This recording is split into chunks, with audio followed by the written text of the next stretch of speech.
studios should stop recycling the same tired old properties and make something original for once.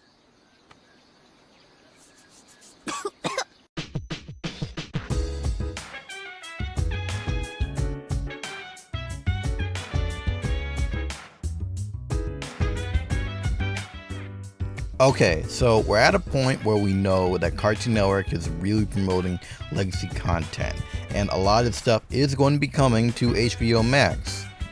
But honestly, I don't really know how I should feel about this. I love stuff like Dexter, Chowder, and Powerpuff Girls, but I also love Clarence, Steven Universe, and OKKO. I love cartoons, but the stuff I just named, they're dead. It's obvious that Cartoon Network needs some new energy going into the new decade, and I want them to stand on their own and not rely on old shows to move them forward. You can't get genuine love just by catering to people who don't even like anything you made after, 2009? Shit, the stuff I rambled on that messed with Sonic/Power Rangers video was basically like whatever praise Sega gets for Sonic isn't truly genuine. It's banking on classic nostalgia and self-deprecation. Bounce pad! Because if there's anything that I've learned in the post-Mania world, it's that nostalgia is indeed a force to be reckoned with. You see what I did there? I'm already really annoyed that a franchise I love is being reduced to nostalgia wank, and I don't want a network I love to be the same thing. I don't want people to care about Cartoon Network only because they reran shows that ended years ago and they're only relevant now because of syndication. Not even like a revival or a TV movie, but just reruns. I didn't care too much when Teen Titans got reran in HD, but you know, it's not often we get like an old show in HD, so I still liked it. Now, my friend Benzie Johnson Jr., good dude, but he definitely is much more critical about Cartoon Network than me, but I love them all the same. While Cartoon Network hasn't learned from some of its mistakes, scheduling most egregiously, they have succeeded in not bringing any more major outrage their direction in 2019, which I guess is an achievement for them. CN? More like see you later. Ha! I will agree on how streaming doesn't guarantee success. Even if the show was generally liked. I still don't know what's going on with glitch text at the moment. Invincible! What? Let me be honest.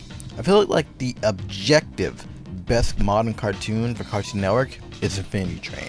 It's amazing, it's jaw-dropping. I haven't seen anything like it. This is the show that I use to show friends who have sworn off of Western animation. It's got tight writing, dynamic world building, and likable characters that really feel real and grounded. It's got great concept and amazing execution that makes it transcend beyond being another good show to an amazing experience. But if it's really going to be exclusive to HBO Max, I sadly can't support it. Okay, look, I'm a small channel. If you really want me to take a look on stuff on Disney Plus and HBO Max, give me your login info. A nigga gotta pay the fucking rent. Nah. On the flip side, it's actually real interesting to look at how Adult Swim's Toonami blog treated the issue of nostalgia in a completely different way. While it started out rough and certainly in the shadow of Adult Swim action, it later came to its own, and I really applaud for that. Casshern, Samurai 7, Eureka 7, and Bebop are all some good shows. But what I like the most, especially in hindsight, is the fact that whenever we got reruns on Adult Swim Toonami, it was always for a purpose. So we got Samurai Jack reruns because of the new season. We reran Outlaw Star for the never before seen episode. We even reran IGPX because it was rescued from legal limbo. All of those are good shows too, especially for IGPX and that fat nasty soundtrack. When they were first starting out, the Toonami crew made it clear that they wanted to succeed in this new block without having to rely on Dragon Ball. But now we have Dragon Ball. We have 3 series that have shown on the block. We're having a Kai marathon pretty soon as I record this. Audiences are sadly just set in their ways and want what's familiar. Back to. Tom, Sorry, isolation's getting to me. Listening to your audience isn't a bad thing at all, but you want to do it in a way that still lets you be bold, make mistakes, and take risks. Some of the amazing things that we got from Toonami were because they wanted to do something completely different. Now, Cartoon Network has been getting on the nerves of many older viewers because of their prevalence in reboots.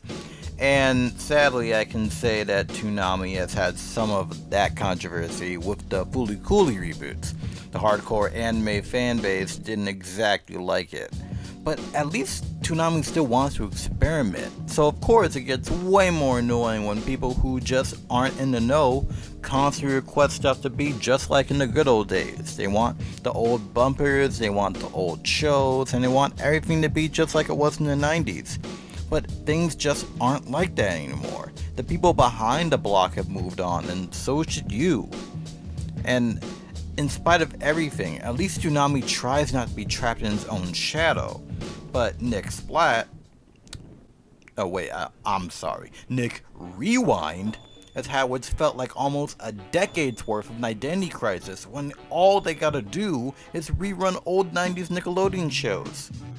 See, I'm kinda annoyed because when I was growing up, looking at all the old YouTube comments, there's always been people who've been begging for an old 90s Nickelodeon channel. But now we have that exact thing that you always wanted, and nobody's watching it. And yeah, you could blame streaming for a lack of viewer engagement, but Toonami's been here since 2012, and they're still kicking. So if your lineup is boring, if your UI is boring, and you just haven't made any effort into making things better, people aren't gonna watch.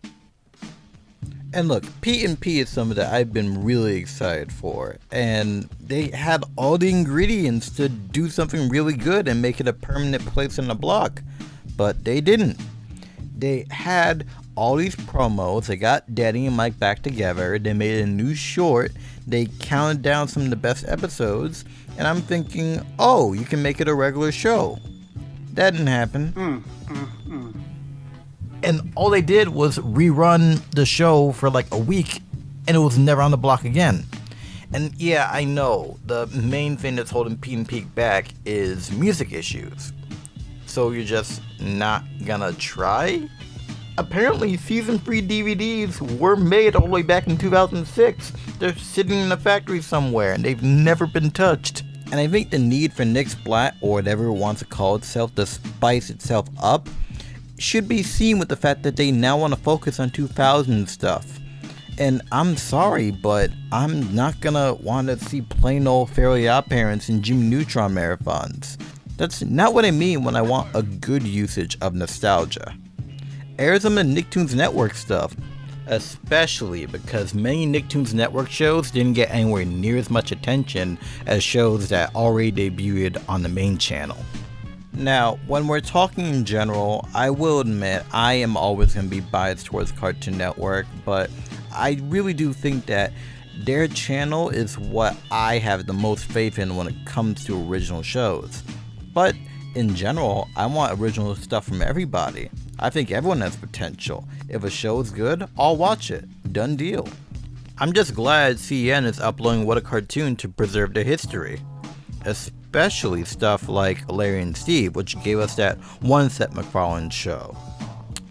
And by one I mean all of them.